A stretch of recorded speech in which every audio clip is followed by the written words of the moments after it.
Agradecer primeiramente ao Dr. Sérgio pela orientação com o caso clínico de hoje, dessa paciente de 38 anos, do sexo feminino, branco, natural e residente do interior de São Paulo, que relatava uma baixa acuidade visual em olho direito já há uns 4 anos. Foi uma consulta de rotina, ela tinha certa dificuldade em esclarecer a característica dessa baixa visual e a cronologia adequada, mas aparentemente há cerca de 7 anos ela tinha cursado com uma baixa em olho direito, uma baixa visual, que melhorou após a corticoterapia sistêmica, e 3 anos depois ela teve um quadro semelhante de embaçamento visual, que melhorou apenas parcialmente com a mesma terapia. Na história familiar e pessoal, nada digno de nota. História patológica pregressa no paciente sabidamente, com esclerose múltipla, já em uso de fingolimod há 3 anos. Não fazia exame oftalmológico já há algum tempo, a melhor acuidade visual corrigida era de 20/40 nesse olho direito, tinha essa miopia alta de 3,5, um astigmatismo alto também, e essa anisometropia, o olho esquerdo era plano 20/20, e a paciente relatava o uso irregular de óculos desde a infância, então é possível que exista uma ambliopia associada. Não melhorava o pinhole, a biomicroscopia era fásica em ambos os olhos, e apresentava essa opacidade in vitro anterior bastante densa, retrolenticular em olho direito, uma catarata também subcapsular posterior nesse olho. A tonometria era normal em ambos os olhos. Esse é o aspecto fundoscópico de olho direito. A gente vê que chamava mais atenção essas densidades vítreas, exposta 360 graus perifericamente, principalmente região inferior, aqui é um maior aumento, a gente consegue ver que também existia um possível embanhamento venoso aqui, nasal inferior e temporal inferior. Essa região central é artefatual. Olho esquerdo aparentemente sem alterações. Na retinografia convencional, a gente delimita melhor esse embanhamento venoso, temporal inferior, e vê que o disco à direita era tiltado. Uma área de atrofia aqui temporal. Autofluorescência não acrescenta muito, essa região central, como eu disse, é artefatual. Olho esquerdo sem alterações. E angioflúor nas fases mais iniciais, acima, para as fases mais tardias, abaixo, até a fase de recirculação. A gente vê áreas discretas de vazamento perivenoso e um possível embanhamento, hiperfluorescência por embanhamento nessa arcada temporal inferior. Aqui com maior nitidez o disco óptico e as regiões perifenulares, sugestivas de staining e algumas áreas de líquido. A OCT no BaseScan a gente vê espaços cistoides e hiporrefletivos sugestivos de líquido em região perifoveal que continuavam nos cortes subsequentes em direção à região superior. O mapa de espessura estava sem alterações. Na análise de células ganglionares a gente vê uma discreta perda em olho direito comparado ao olho esquerdo, uma redução da espessura da camada de células ganglionares, e o OCT não identificava nenhuma membrana neovascular nesse olho. Bom, portanto, diante dessa paciente de 38 anos, mulher, com esclerose múltipla, uma baixa bastante inespecífica no olho direito, há mais ou menos uns 4 anos, que já não realiza o exame oftalmológico há um bom tempo, melhor acuidade visual 20/40, possivelmente com alguma ambliopia também associada, e esses espaços cistoides sugestivos de líquido, a OCT, uma ângia sugestiva de uma vasculite prévia e essas alterações periféricas na retina, quais seriam as principais hipóteses e condutas frente a elas? Ótimo. Então, um quadro predominantemente no olho direito, com essas alterações que o Guilherme descreveu. Chama atenção mais, são essas opacidades no vítreo, né? Guilherme, a periferia dessa paciente, você vai descrever depois? Se tinha alguma alteração a mais periférica que a gente não vê na imagem aqui? Não, apenas essas opacificações densas no vítreo, 360 mais localizadas inferiormente, mas não apresentava aparentemente uma celularidade, nem snowballs ou snowbanks. Nada sugestivo de muita atividade atual. Ótimo, ótimo. Então, eu convidei o Hirata para discutir isso aqui, professor Hirata aqui, para discutir um possível caso de uveíte para a gente fazer o diagnóstico diferencial. Antes de o Hirata comentar, alguém queria fazer um diagnóstico diferencial aqui, eu vi que o Jorge, a Cleide, o Hélio acabaram entrando um pouquinho depois, né? Se vocês tiverem vocês não pegaram o caso inteiro, a gente repete. Sérgio, é que eu perdi um Fala, pedaço Irapuã. também, que Fala. eu tive um problema na conexão, eu perdi um Tá. pedaço, então aproveita a falar aqui. O lado esquerdo não tinha nada mesmo, eu perdi esse pedaço, Guilherme. A gente volta rapidinho, então. Não tinha embainhamento vascular do lado esquerdo? Não, nada aparente, professor. Era um olho 20/20, sem queixas, sem nenhuma alteração identificável à retinografia. E também não tinha opacidade vítrea no lado esquerdo nenhuma, né? Aparentemente nenhuma não tem opacidade vítrea. Ok, é que eu fiquei na dúvida, tá bom. Nem celularidade, nada. É um quadro basicamente unilateral, é isso, Guilherme? Isso, unilateral, professor. Sim, tá. Quer passar rápido os outros exames? Então, só na sequência aqui, rapidamente, para a gente ver, ó, essas são essas opacidades vítreas, certo? Ela tem uma opacidade central, mas ela tinha uma densidade atrás do cristalino, que representa essa manchinha que ela tem no centro. Aqui o exame normal. A polo posterior, ela tem um nervo tiltado no olho direito, que influencia no que a gente vai ver. Isso, aqui essa mancha central é pela opacidade retrolenticular que ela tem, certo? O esquerdo normal. A anjo, ela tem sinais aí de vasculite. No nervo óptico, parece que está relacionado só com o nervo tiltado, essa hiperfluorescência que ela tem, essa impregnação que ela tem, na verdade, nasal, no disco, né? Mas ela tem outras alterações vasculares, como impregnação dos vasos, sugere aí uma vasculite. No OCT ela tem esses cistos na região macular, certo? Mas só nessa região. Parece, como ela não tem muita atividade, parece que talvez sejam resíduos de uma inflamação prévia que ela tenha tido, ou eventualmente ainda demonstra atividade. Próximo.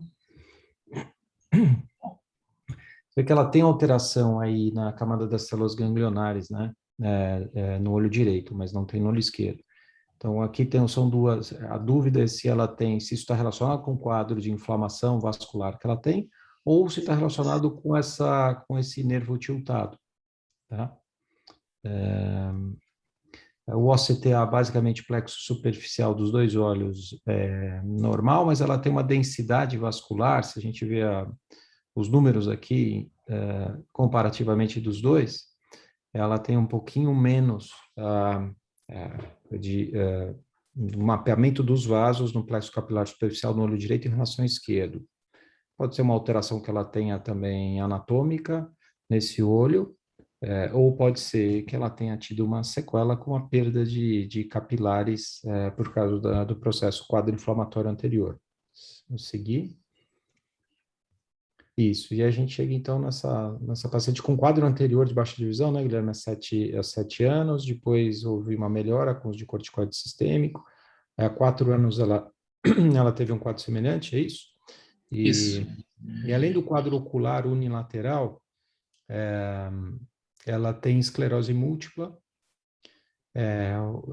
a gente viu a ressonância magnética com as alterações de captação, sinal, e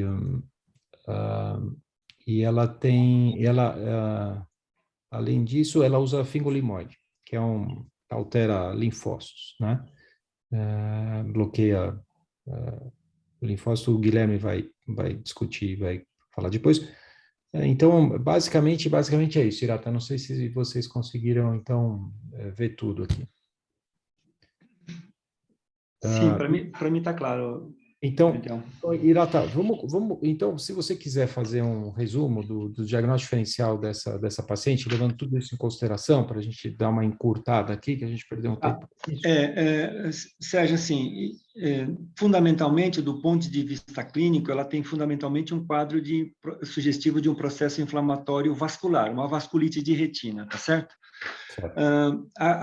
Do ponto de vista de classificação, tem você poderia abordar isso de duas maneiras, considerando como um quadro mais de vasculite periférica, ou seja, um quadro que lembra um quadro de uveíte intermediária, mas aqui me parece mais... Você poderia até discutir dessa forma, mas para mim esse quadro já é um quadro envolve mais um envolvimento posterior, embora as uveites intermediárias frequentemente caminham por um comprometimento mais posterior. Agora, tanto com um diagnóstico anatômico quanto do outro, do ponto de vista de discussão e de abordagem da investigação tem que ser a mesma, tá? Então, assim, tanto um quanto o outro, a primeira coisa que você faz quando você tem uma vasculite é separar em grupos de doenças para que você tente a não esquecer nenhuma delas, tá? Então, isso a gente já montou um esquema há muito tempo já, e que a gente apresenta em todas as nossas reuniões, é assim. Primeira coisa é tem que afastar a infecção, tá? E as duas infecções mais importantes, sem dúvida, é sífilis e tuberculose. Então, sífilis e tuberculose aqui tem que ser afastada obrigatoriamente, tá? Depois eu vou falar, vocês vão ver que não é o meu primeiro diagnóstico, mas tem que afastar sífilis e tuberculose.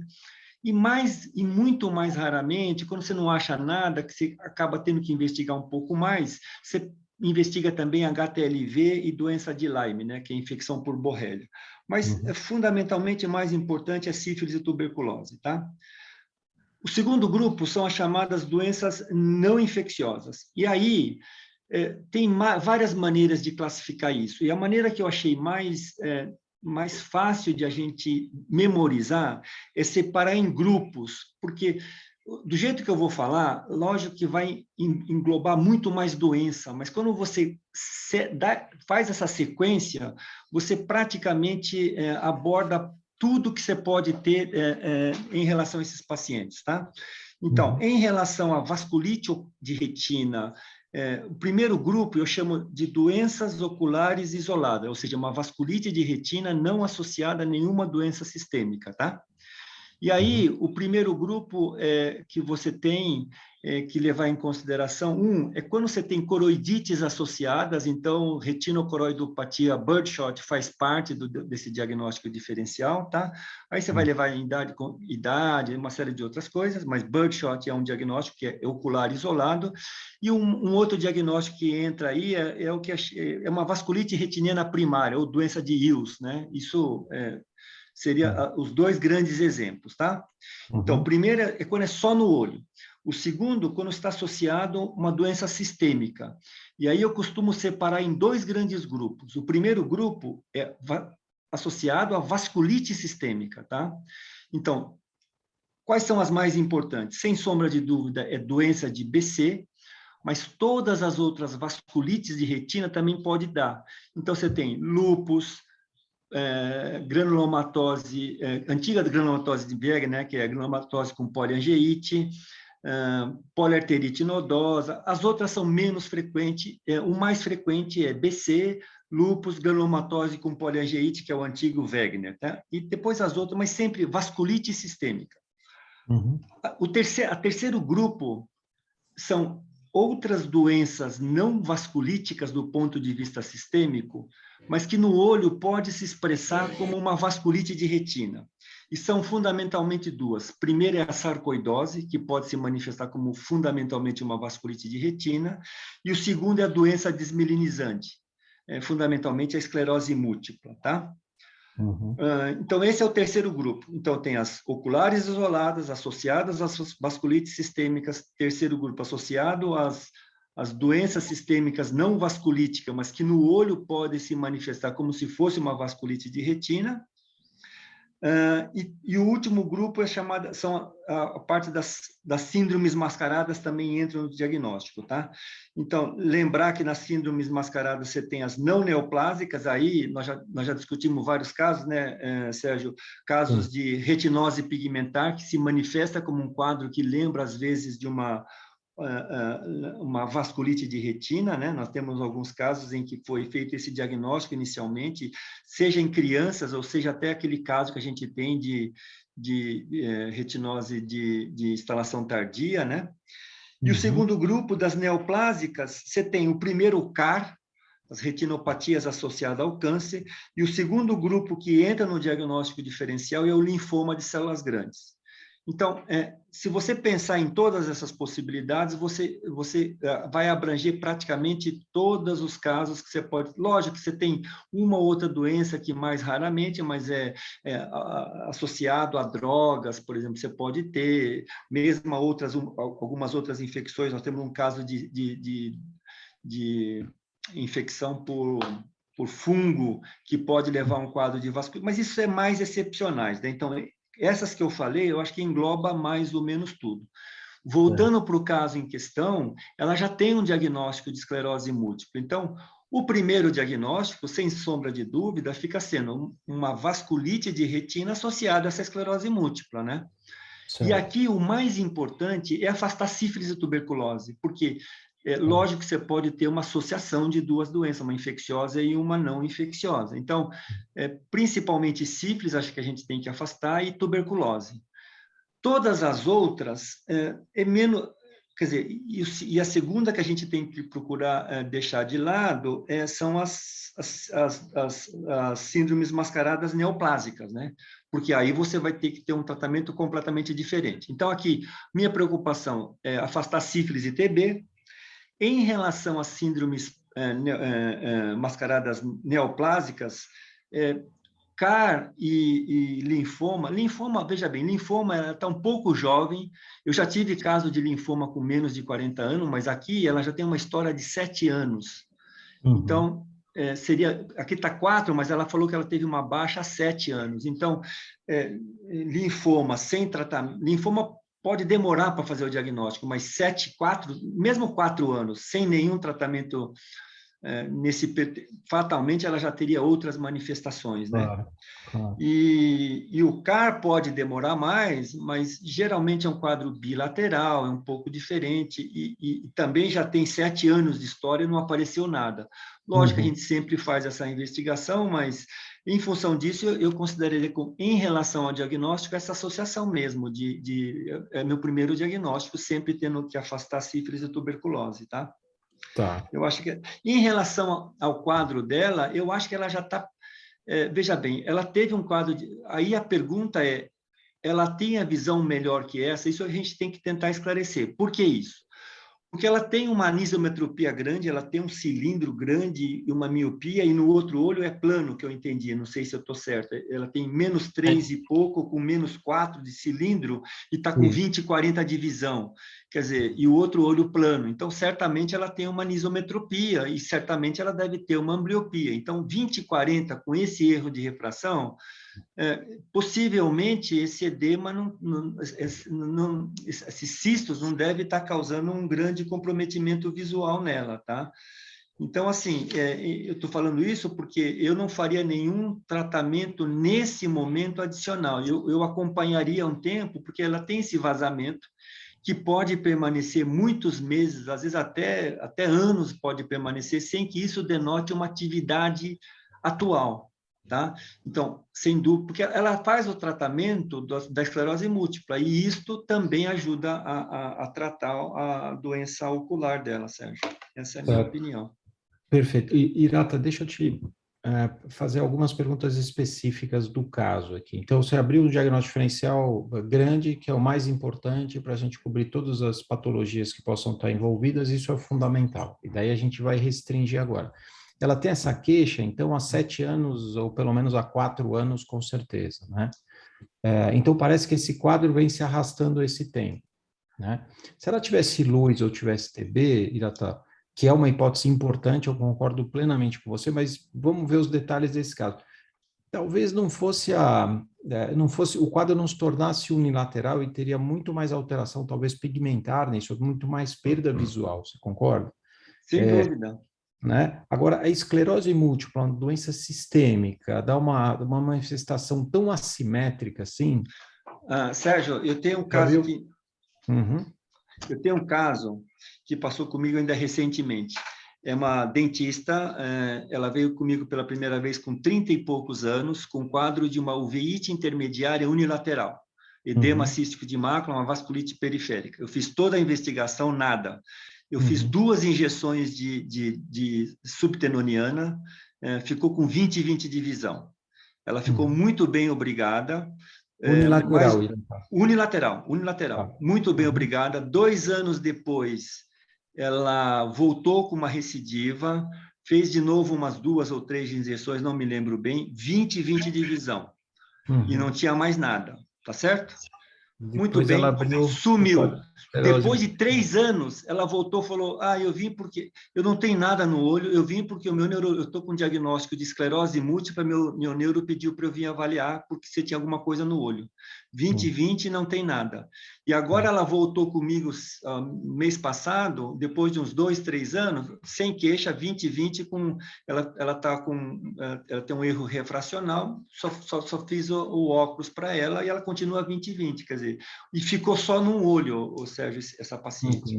E antes dela desenvolver o quadro neurológico, ela ficou uns 4 anos, mais ou menos, tendo 2 episódios de crise com edema de mácula, e sem nada neurológico. E depois de 2 anos, de 4 anos, que ela veio desenvolver, entendeu? Então, é bem compatível isso, entendeu? Esclerose múltipla. Então, aqui a gente ficaria talvez com 2 diagnósticos, como se fosse uma uveitis intermediária idiopática ou outra secundária esclerose múltipla. É isso, Hirata?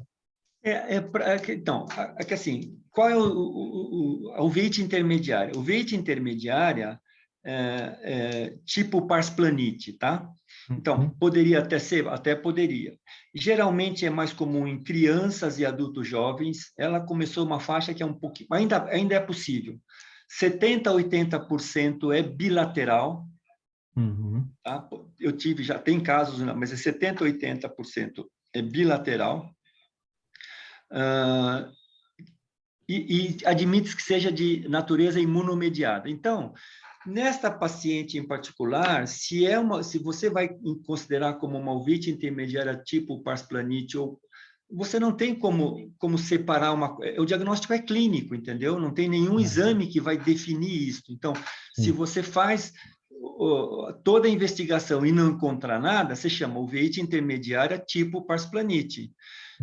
Alguns, para considerar chamar parsplanite, tem que ter snowball ou snowbanks, quer dizer, são essas opacidades tipo snowball ou aquele tecido fibrovascular sobre a parsplana e retina periférica. É bem evidente, né? Então, mas só se tiver snowball, você já pode chamar de uveitis tipo parsplanite, tá? Mas para você chamar de tipo parsplanite ou parsplanite, você admite que você não tem nenhuma dessas doenças sistêmicas que eventualmente podem estar explicando esse quadro de uveitis intermediária, entendeu? Então, num paciente que tem esclerose múltipla, você não chama de parsplanite, você vai atribuir muito mais ao quadro associado à esclerose múltipla. Perfeito, perfeito. Mas, Hirata, deixa eu só insistir numa coisa. Essa paciente que você descreveu agora, ela tinha um quadro unilateral, mas um quadro muito mais brando que esse que a gente está vendo, não é? Sim, sem dúvida. Muito provavelmente porque você tratou essa paciente, ela não chegou a ter esse desenvolvimento todo que essa nossa paciente aqui teve, porque ela não foi tratada nesse período, que ela provavelmente usou corticoide por um pouco tempo, é isso? Não, mas Sérgio, tem paciente que fica unilateral durante um bom tempo. A minha paciente, ela não é que... Eu só fiz uma injeção periocular, não foi nem intraocular. Então, é que ela teve um quadro tipo... Tanto é que meu diagnóstico era uveitis intermediária tipo parsplanite. Por quê? Porque eu fiz toda a investigação e não encontrou nada, não encontrei nada, entendeu? Então, o fato de você... não é porque eu fiz a injeção que não progrediu. Agora, alguns pacientes ficam um quadro mais extenso. Isso aí é diferença de resposta que varia de paciente para paciente. Na minha paciente, não foi o meu tratamento que fez isso. Essa paciente, eu acho que possivelmente, quando teve uma piora do edema, que foi dado cortisona sistêmica para ela, de algum modo tratou também. Você tem mais efeito colateral se você tem a sistêmica, vai tratar um edema de mácula com cortisona sistêmica, mas às vezes a gente faz isso, entendeu?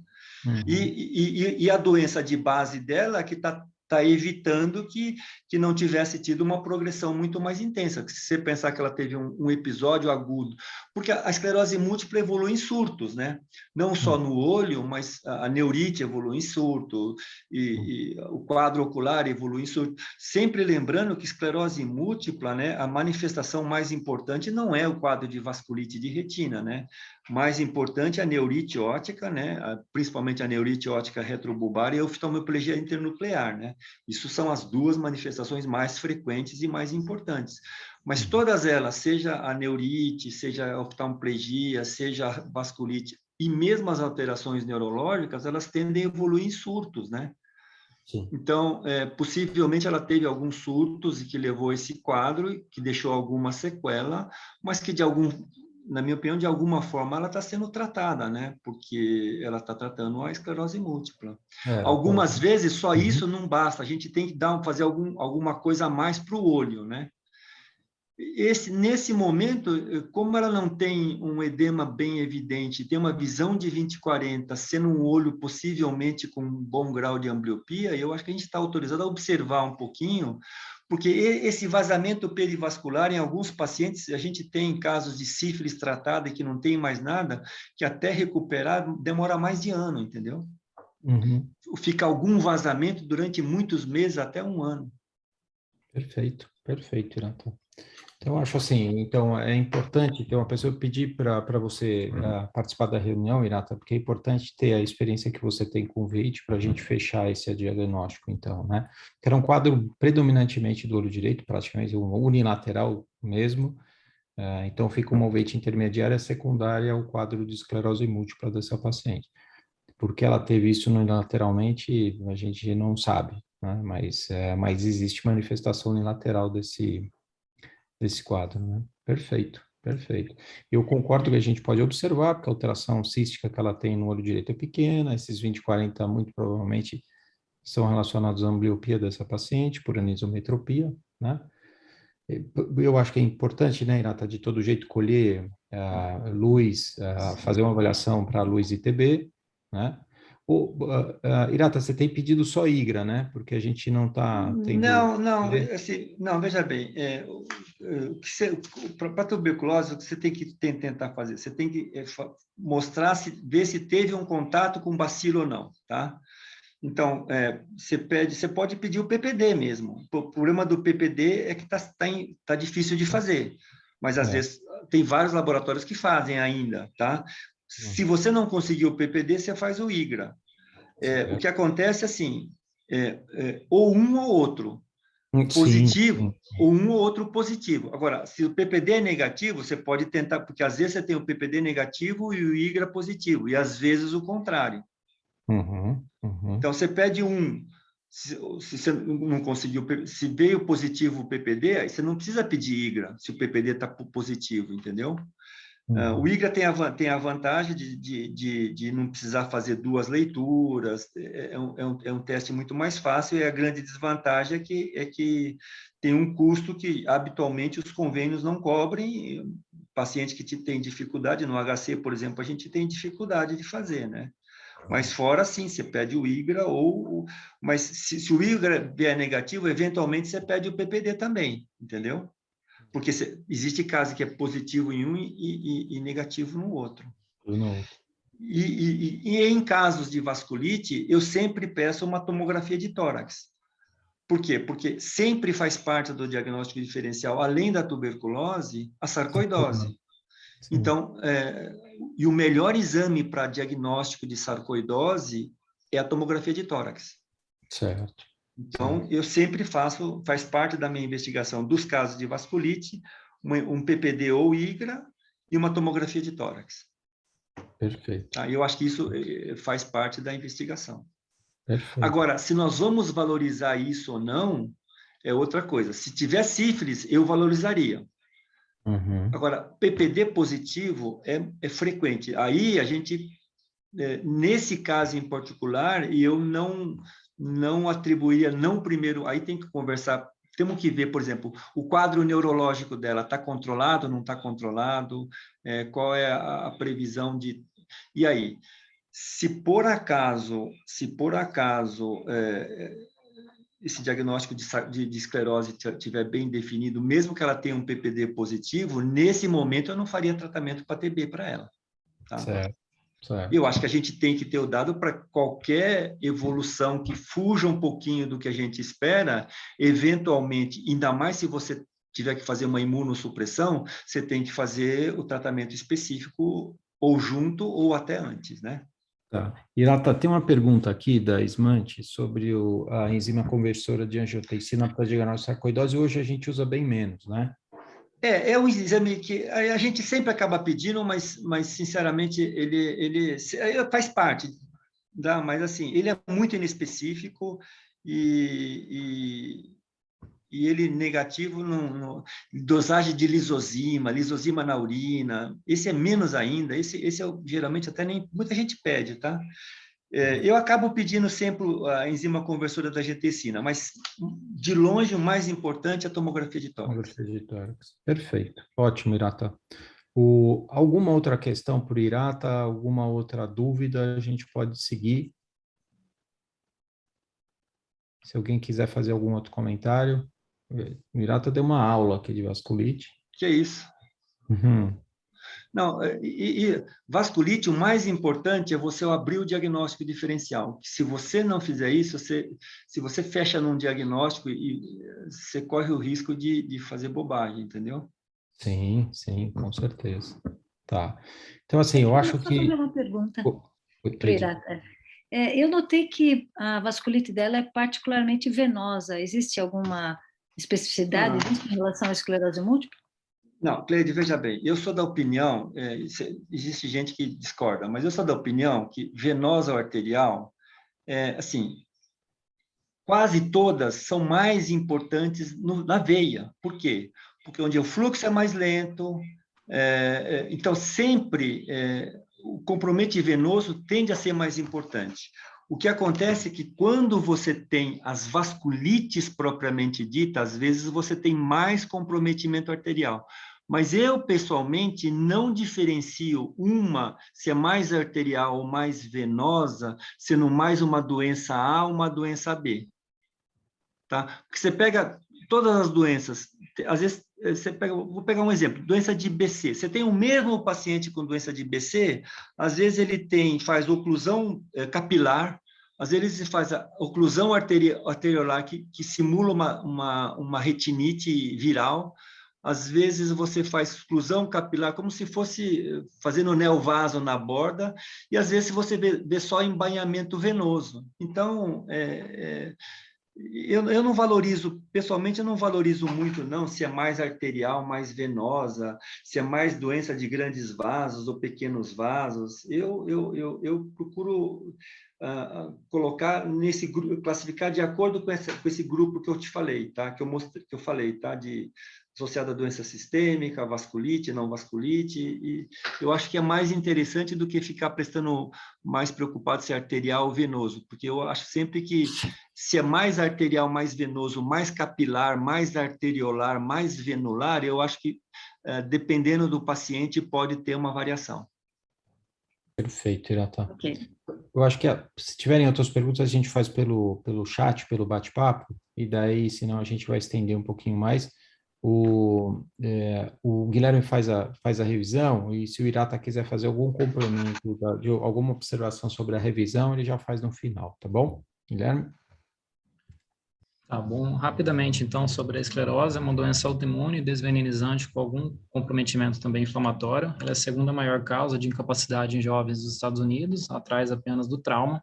Comete normalmente mulheres jovens na faixa etária de 20 a 40 anos. Outros fatores de risco seriam a raça caucasiana, a genética e, em especial, o gene HLA-DR15, que é um gene também associado e descrito na uveíte intermediária, infecções como Epstein-Barr, clima temperado, baixos níveis de vitamina D, baixa exposição solar e o tabagismo. O diagnóstico é feito a partir dos critérios de McDonald's, revisados pela última vez em 2017.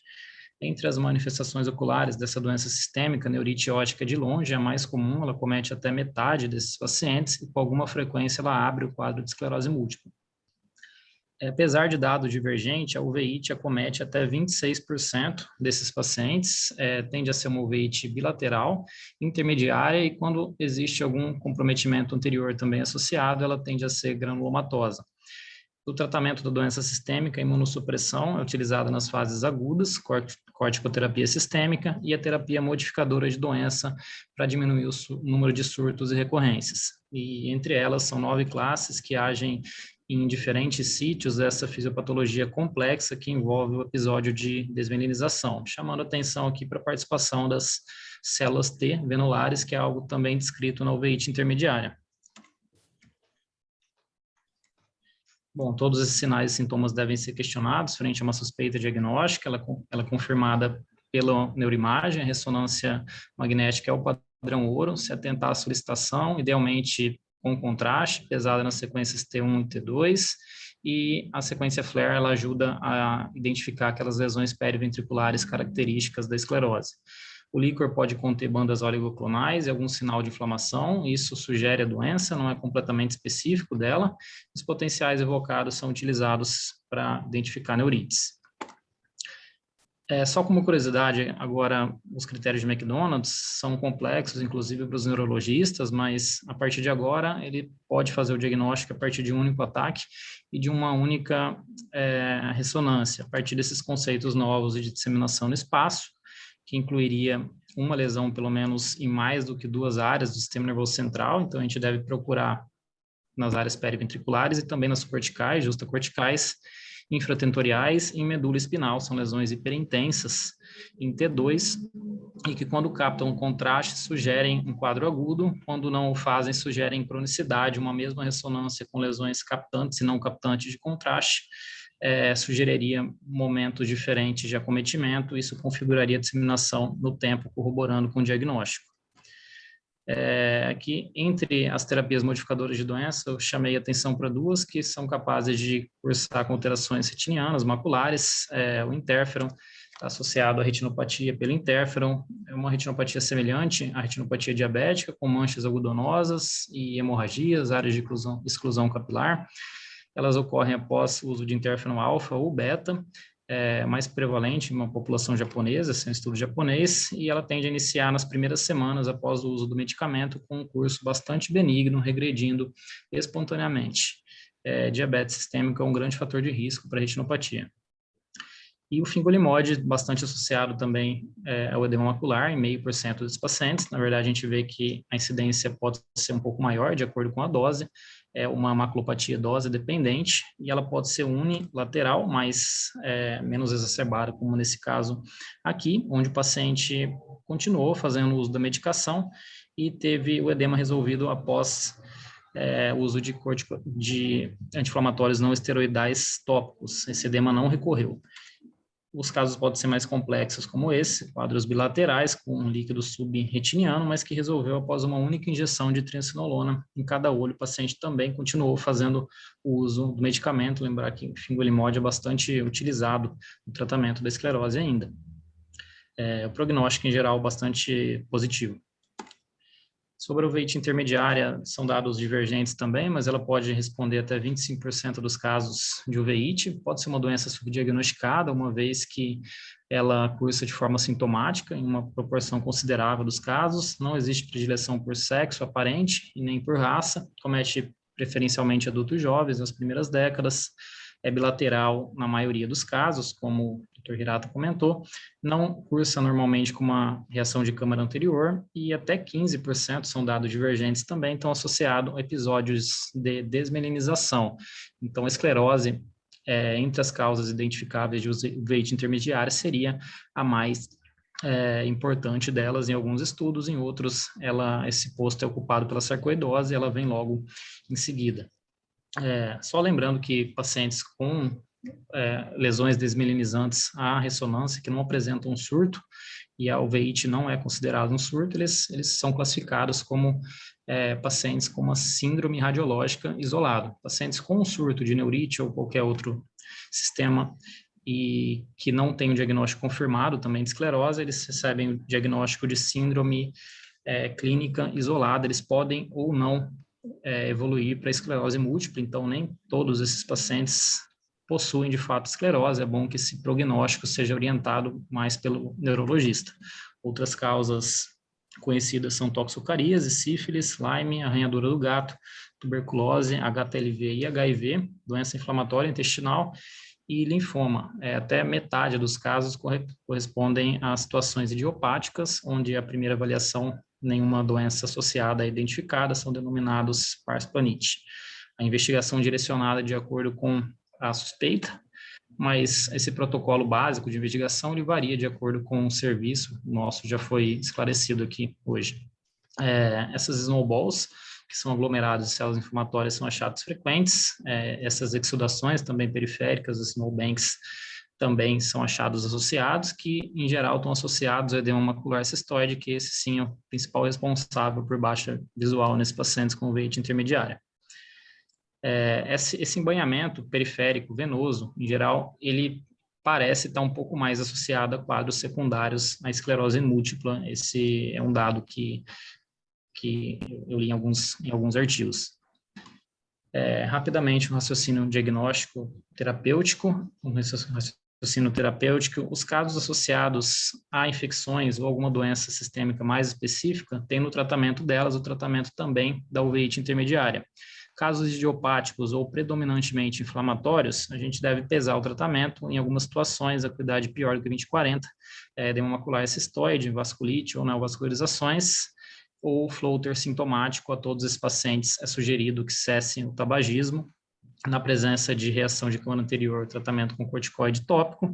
Na presença de contraindicação aos esteroides sistêmicos, outros imunossupressores. Na presença de doença bilateral, a gente pode começar com o corticoide sistêmico e, na ausência de resposta, passar para o tratamento com outros imunossupressores.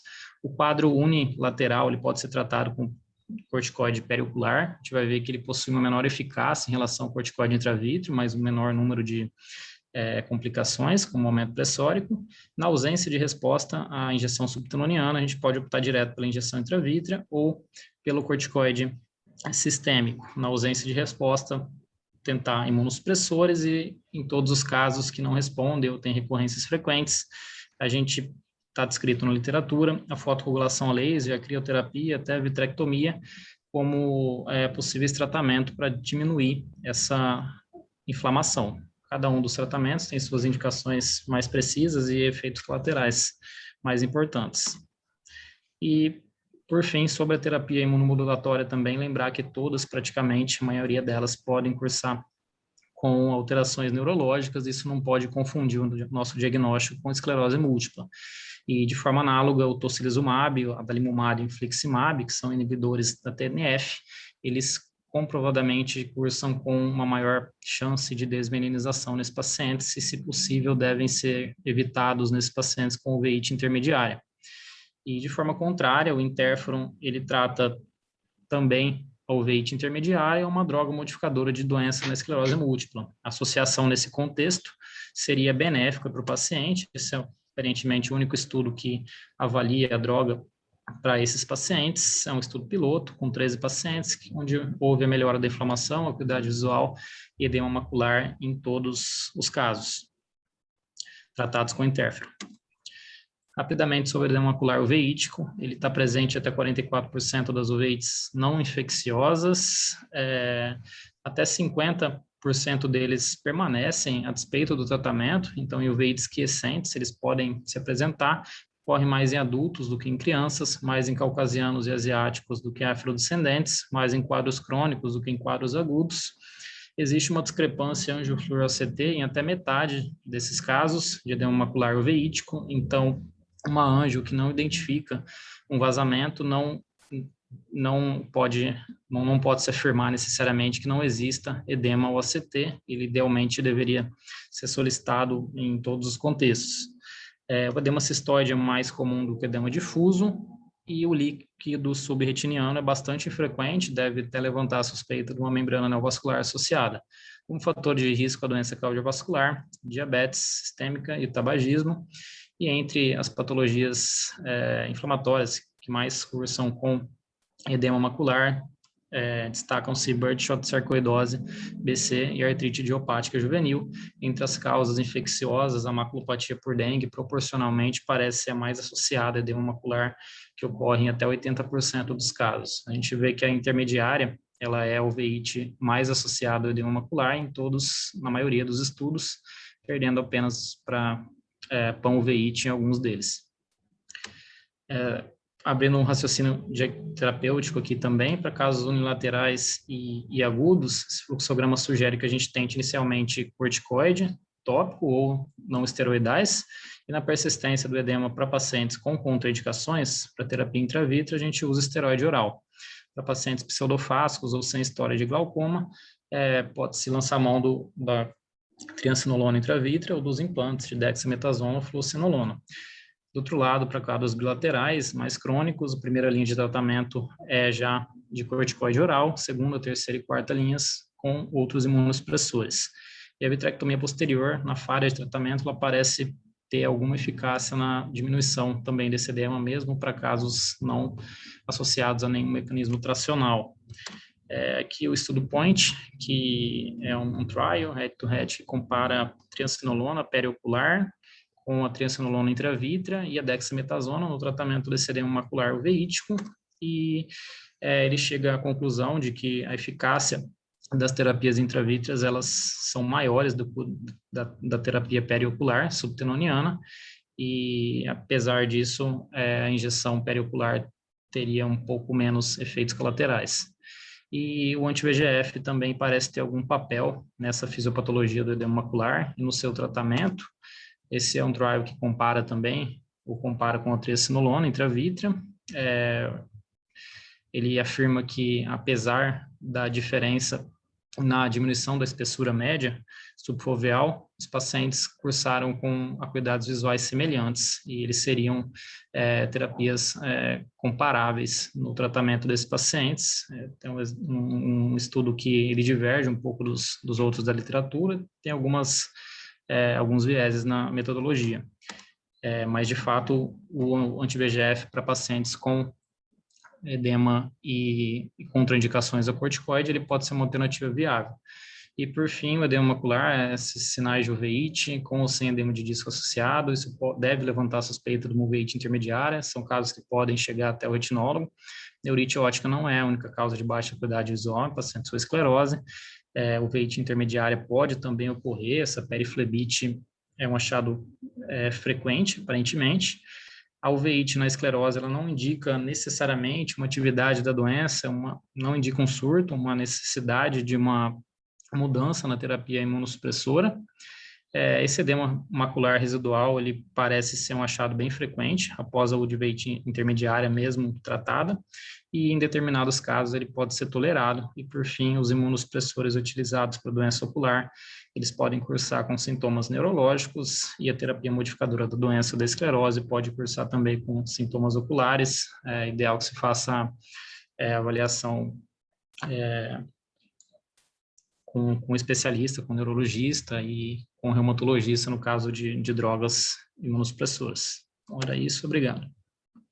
Excelente, Guilherme. Ótimo. Muito boa revisão. Jata, algum comentário final?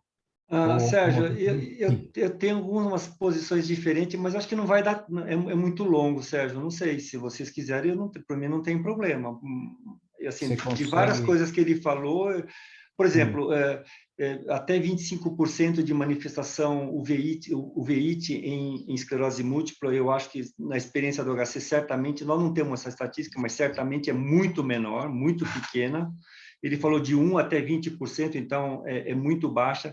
Lembrar que, então, as duas manifestações, como ele falou, é neurite óptica, e ele falou de estrabismo, ele falou de mas é oftalmoplegia internuclear, tá? Esse é o motivo pelo qual o indivíduo tem diplopia, tá? De uveíte intermediária, ele falou uma porcentagem que até 25%, assim, é diferente quando você analisa o uveíte intermediária.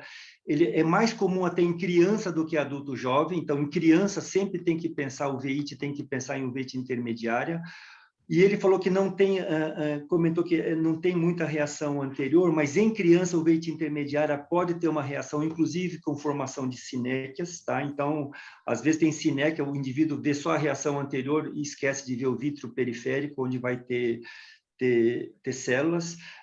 Lembrar que o snowbank não é células inflamatórias sobre a pars plana, mas é um tecido fibrovascular, quer dizer, não, por isso que sangra e por isso que às vezes você faz crioterapia. Não é contraindicação você fazer uso de biológicos, os anti-TNF-alfa em uveíte intermediária, a despeito de isto poder causar manifestação desmelinizante, mas é muito raro de acontecer, então isso é uma consideração que você acaba não fazendo, né, no tratamento, tá? Tinha algumas coisas mais, Sérgio, mas acho que eu não lembro bem, porque eu tentei anotar aqui os pontos que eu... Mas, assim, aí depois foi avolumando e eu acabei parando, viu, Sérgio? Tá, mas está ótimo, está ótimo. Mas eu acho que era... Sim, perfeito. Eu acho que o Guilherme falou de várias coisas e dentro dessas coisas sempre tem um outro detalhe que a gente pode comentar. É uma conduta um pouco diferente que eu teria, mas assim, é coisas específicas, acho que não cabe muito a gente... Tá. Perfeito, Irata. Irata, muito obrigado pela discussão desse caso. A gente fez questão de chamar o Irata para discutir, porque vê a riqueza do olhar do Irata para casos, né? Todos nós aprendemos junto, Pimentel. Obrigado, Irata. Obrigado. Isso, um abraço, boa noite a todos. Boa noite. Eu vou ter que sair porque eu tenho uma reunião aqui, tá? Tá bom. Um abraço a todos. Boa noite. Obrigado, professor. Isso, boa noite. Perfeito, Guilherme. Se puder descompartilhar a tela, então se alguém tiver algum comentário para fazer, se pudesse fazer no chat é melhor, tá? Para a gente não perder mais tempo, a gente ganhar tempo, aliás, porque a gente não perdeu tempo nenhum. Agora a gente vai fazer a imagem da semana. Emanuele, você pode colocar? Obrigado, viu, Guilherme? Parabéns. Oi, boa noite. Tá aparecendo? Vou iniciar a apresentação. Isso, tá aparecendo, pode iniciar. Pronto. Foi? Foi. Então tá bom. Boa noite a todos. Eu sou Emanuele, sou fellow da Retina e Uveíte. Gostaria de agradecer muito pelo Dr. Sérgio pela orientação com essa apresentação. E então vamos começar com a imagem da semana. Trata-se de uma mulher de 86 anos que foi para uma consulta para segmento porque ela já tinha um diagnóstico de DMRI exudativa no olho direito. No exame ocular, a paciente apresentava na biomicroscopia em ambos os olhos nenhuma alteração digna de nota. A acuidade visual no olho direito era de 20/100, no olho esquerdo 20/30. O fundo de olho do olho direito tinha um aspecto de uma membrana neovascular no olho direito, cicatrizada. E o olho esquerdo apresentava um aspecto como a gente pode ver nessa retinografia ao lado. E aí, então, diante disso, eu já gostaria de abrir para a gente poder levantar algumas hipóteses para essas duas imagens apontadas pelas setas. Pode ser assim, doutor Sérgio? Podemos já abrir? Então, tá bom. Então, pela retinografia colorida, que hipóteses que vocês fazem para essas lesões? Então, são lesões mais escuras. A gente vai ver com uma avaliação multimodal mais para frente, tá? Mas aqui como é que a gente pode abrir um diagnóstico diferencial?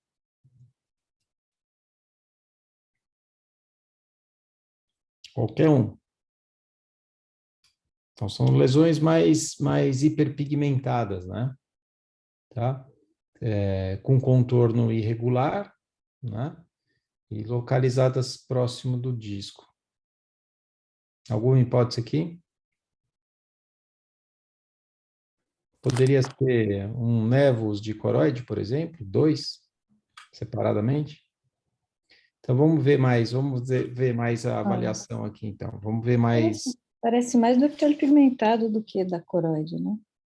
Tá, então o que seria hiperpigmentado no epitélio pigmentado na retina, não na coroide, Cleiton? Seria uma hipertrofia do EPR, uma hiperplasia do EPR, uma coisa benigna. Mas hipertrofia e hiperplasia são circulares, né? E são muito mais escuros, né? Aqui parece que está um pouco mais escuro, mas é mais tênue, não bate, né? Cleide, não é? Vamos ver a É imagem. alguma coisa um pouquinho diferente, né? Não é? Quer ver? Vamos ver outras imagens aqui, vamos ver. Tá. Vamos seguir na avaliação multimodal. Então, na autofluorescência, essas duas lesões apareciam como isoautofluorescência, como a gente pode observar nessa imagem. Aqui na endocianina verde, essas duas lesões apareciam com uma leve hipocianescência nas fases mais iniciais do exame, e nas fases mais tardias essa hipocianescência ficava mais acentuada.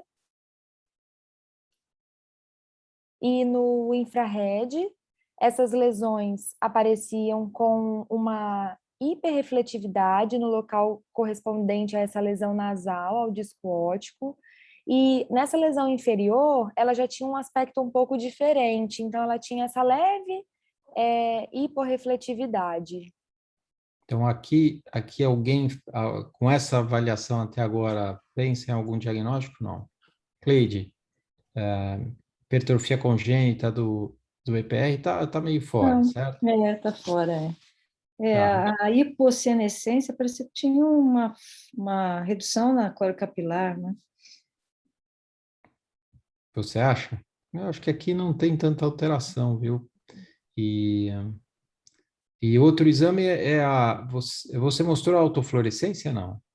Mostrei, elas eram Volta lá. iso-alto aqui. Iso, né? Iso. Porque aqui Uhum. o Nevus ia ter uma manifestação aqui diferente, né? Tá. Iso não é nada no EPR, né? Então, exatamente, não é no EPR.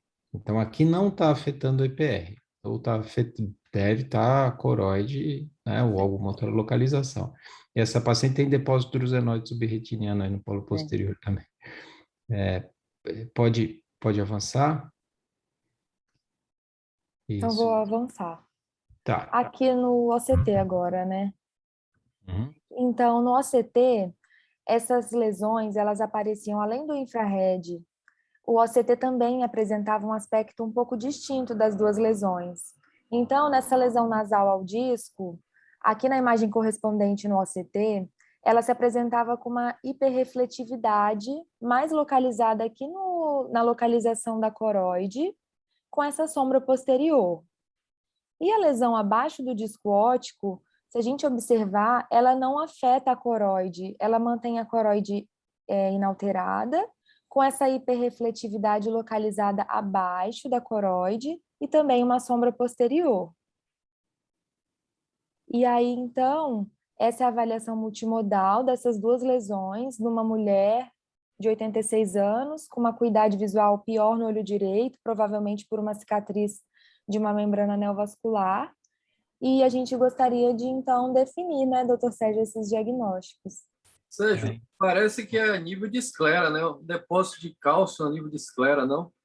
Então, perfeito. Então, na imagem, pelo menos na imagem G aqui, a gente vê que é na esclera, ou na interface da esclera com a coroide, certo? Tem uma doença que é depósito de cálcio, é raríssima em esclera, e que esses pacientes também têm uma chance de ter vascularização. Mas não sei se é isso, não. Eu estou só fazendo aqui quando deposita cálcio, a lesão é amarelada, né?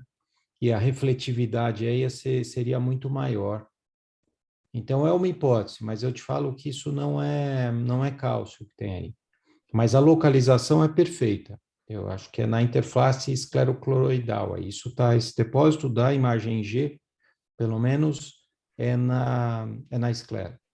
A imagem F parece que a refletividade está na coroide, né? Está mais acima, tá? Então, o OCT ajuda muito no diagnóstico diferencial dessas lesões aí também, né?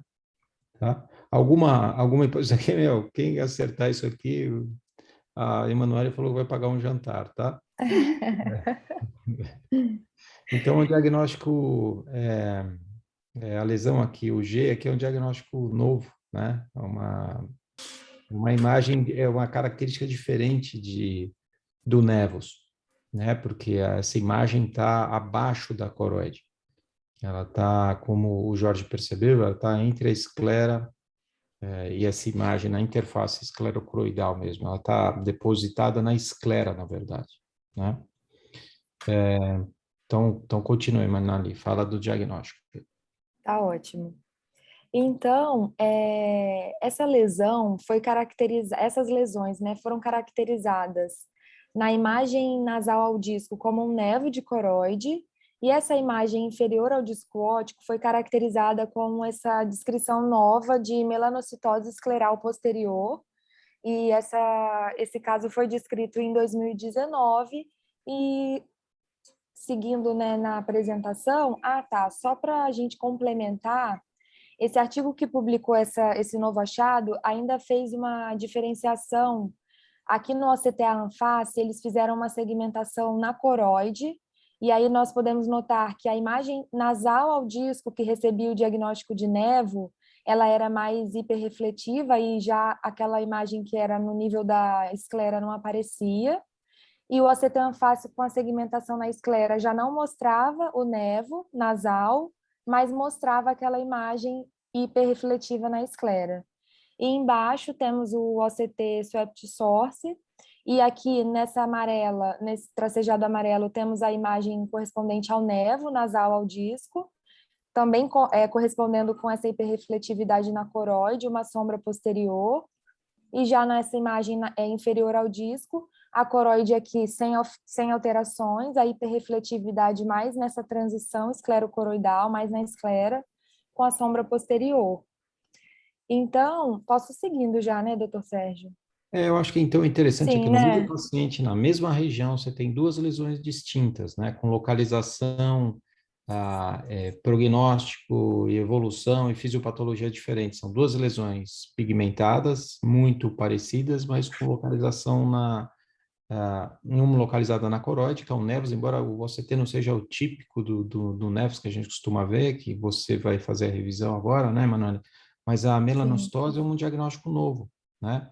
Uma pigmentação num lugar anômalo, na esclera, né? E, então, é difícil para fazer esse diagnóstico e fazer esse diferencial das duas lesões, mas agora vai ser fácil quando vocês virem nesses pacientes. Então, pode seguir, Manoel.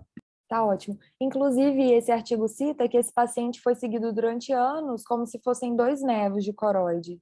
E aí, posteriormente, que eles foram aprofundando na investigação, na avaliação multimodal e fizeram essa diferenciação. Então, acredita-se que seja o primeiro relato dessa lesão melanocítica no polo posterior, que está aparentemente confinada à esclera, que eles denominaram de melanocitose escleral posterior.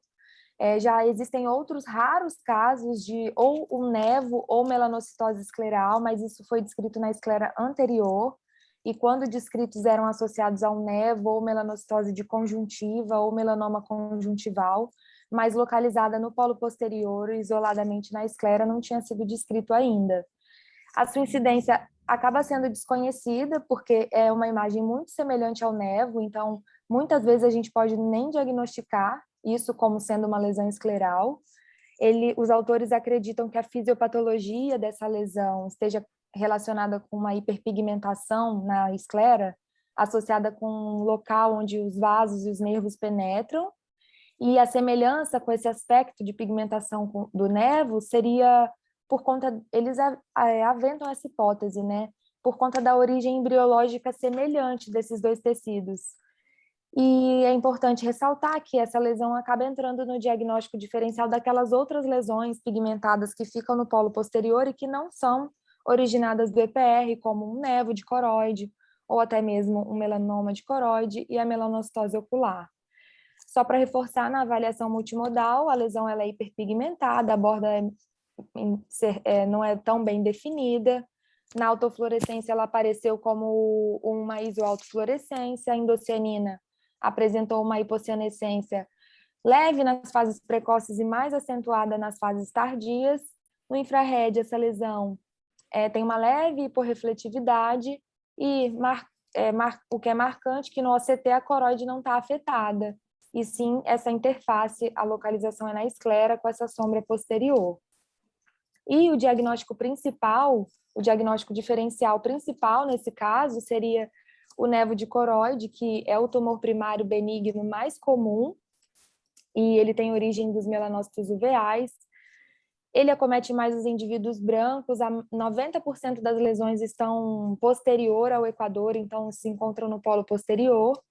E aqui nós trouxemos de modo bem objetivo na avaliação multimodal como que o nevo se apresenta. Então, são essas lesões hiperpigmentadas, meio acinzentadas ou amarronzadas, com borda mal definida. Pode ser oval, redondo.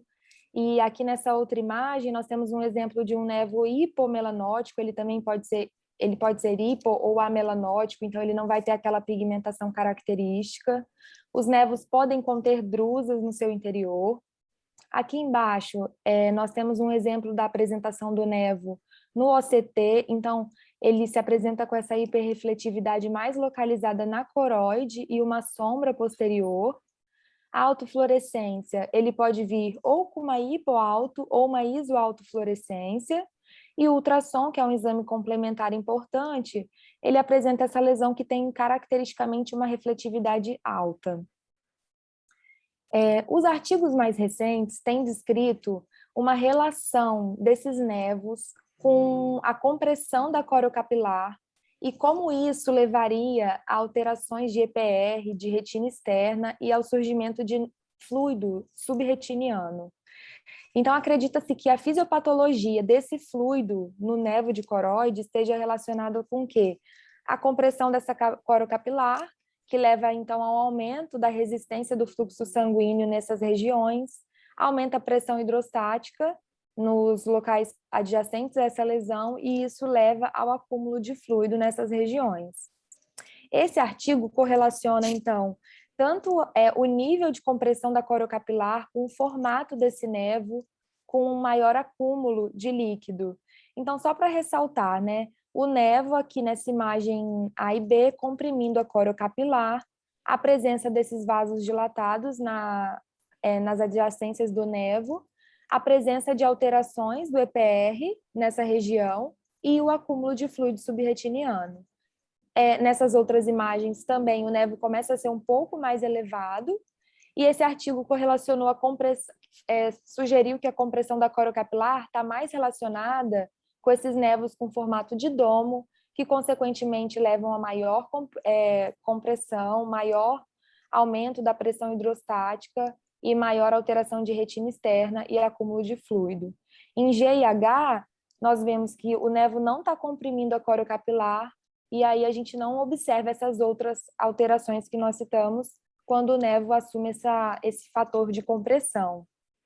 Além disso, os estudos mais recentes também correlacionam como que esse fluido subretiniano interfere na morfologia e na evolução dos fotorreceptores nessas regiões, e como que esse fluido a forma como esse fotorreceptor se apresenta está correlacionada com o tempo de fluido nessa retina externa, né, nesse espaço subretiniano. Na imagem A, então, nós não temos fluido subretiniano, e nós observamos que os fotorreceptores estão íntegros aqui, né, nessa localização. E já nessa outra imagem que nós temos, então, né, o nevo comprimindo a corocapilar, nós já temos a presença do fluido subretiniano, e vemos que os fotorreceptores aqui nessa porção superior ao nevo, eles estão um pouco mais alongados, com um aspecto já diferente. Esse artigo correlacionou que esse aspecto dos fotorreceptores estão correlacionados com cerca de um fluido que já dura cerca de 1 ano e que foi capaz de levar a essa alteração. E se esse fluido fica por um período maior no espaço subretiniano, esses fotorreceptores mudam sua conformação e podem apresentar esse aspecto um pouco mais retraído. Então, esse aspecto de fotorreceptores sob um fluido subretiniano associado ao nevo estaria, então, relacionado a um quadro subagudo. Acredita-se que esse fluido já esteja presente há cerca de 3 anos ali naquela região. E o próximo passo seria um processo mais longo, o fluido presente na retina, no espaço subretiniano por um período mais longo, levando até a perda de fotorreceptores, como nessa última imagem. E só para destacar alguns dos outros diagnósticos diferenciais, né? Nós falamos um pouco do nevo, que está no espaço sub-EPR, do melanoma, da melanocitose, mas temos também as lesões localizadas no EPR, que entram nesse diagnóstico diferencial, como exemplo, o amartoma congênito simples do EPR, que é um tumor benigno formado por uma hiperplasia do EPR. Esse tumor acomete mais o polo posterior, a maioria dos pacientes são assintomáticos e nós vamos descobrir essas lesões como um achado de exame.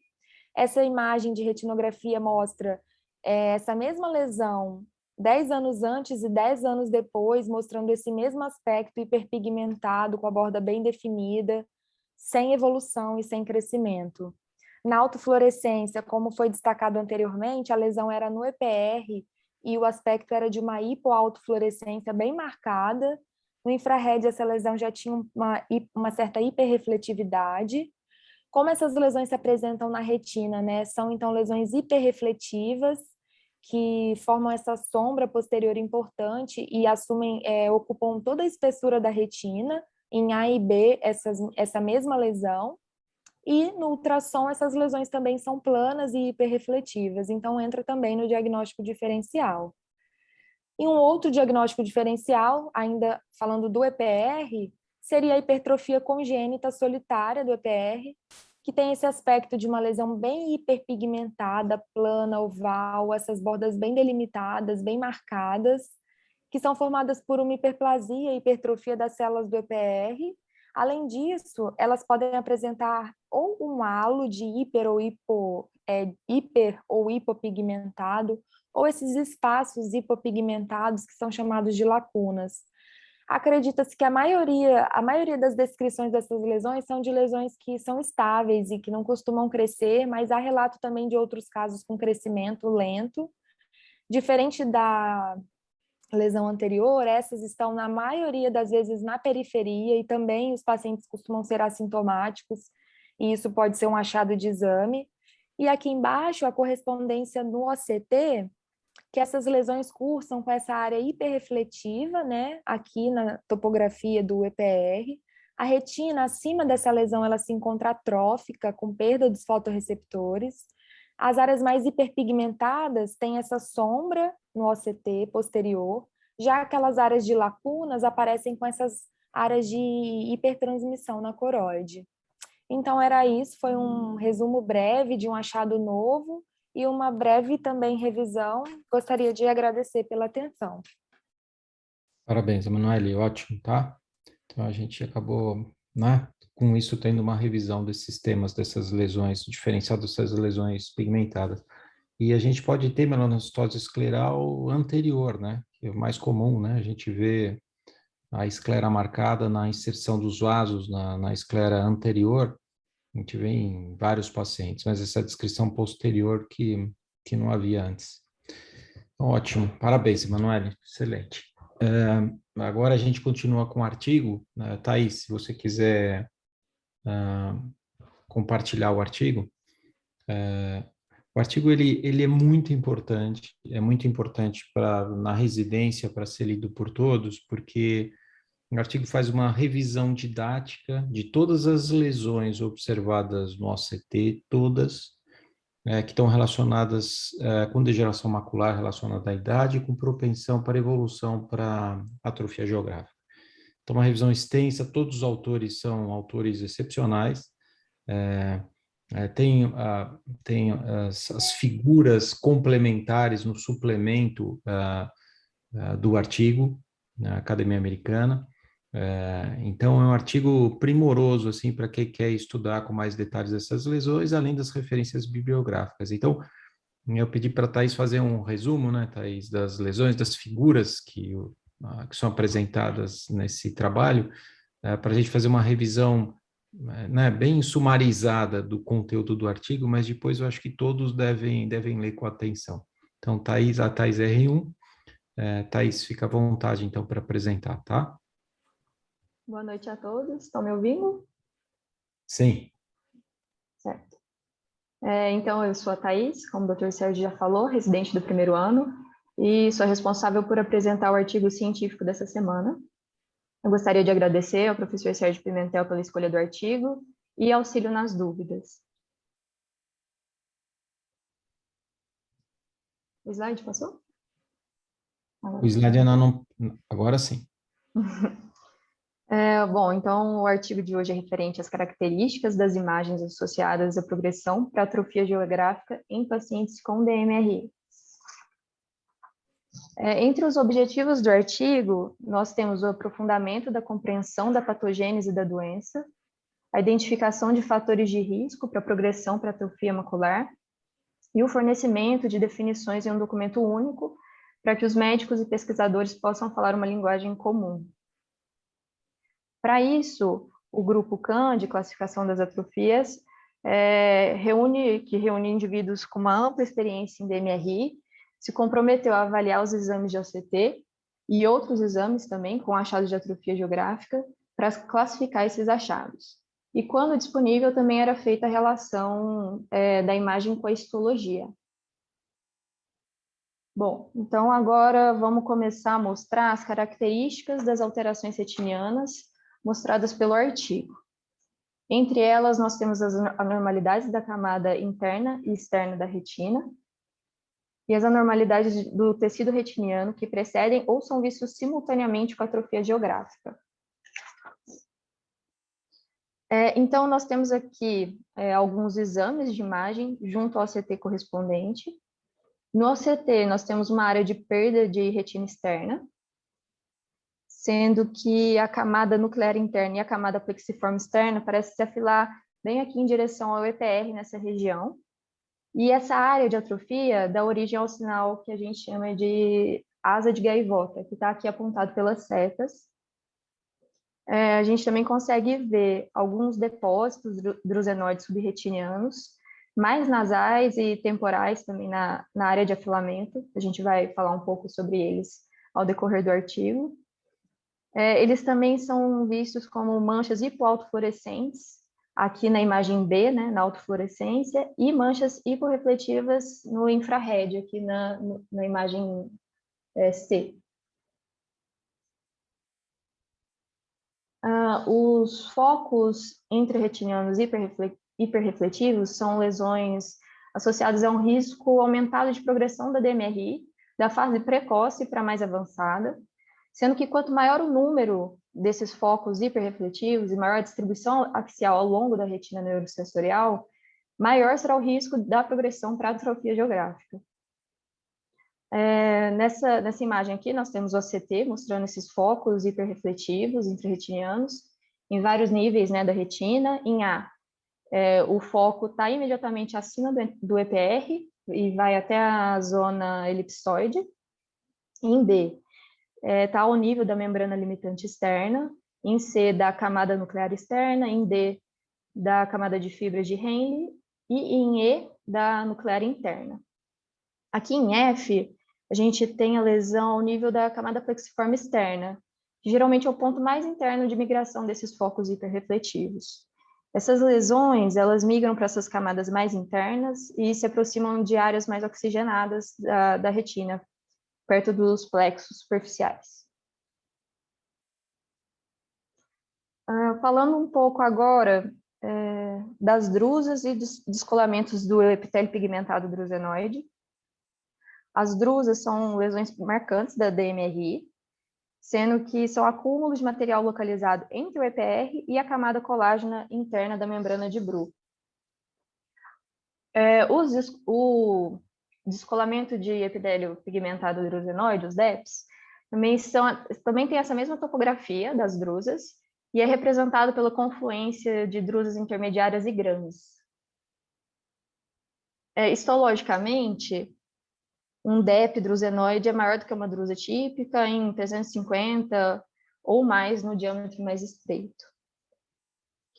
Aqui a gente tem as imagens mostrando o descolamento do epitélio pigmentar drusenoide. Na retinografia, a gente tem algumas manchas pigmentadas. Em B, na autofluorescência, temos os focos hiperautofluorescentes. E em C, no infrared, a gente tem uma refletividade inespecífica. Aqui no OCT, a gente tem uma elevação do EPR, com espessamento focal no ápice, que está apontado pela seta, e corresponde à hiperpigmentação. A gente também tem a hipertransmissão na coroide abaixo, e o conteúdo do DEP drusenoide tem refletividade interna relativamente homogênea, exceto por esse sombreamento causado pela porção do EPR espessado.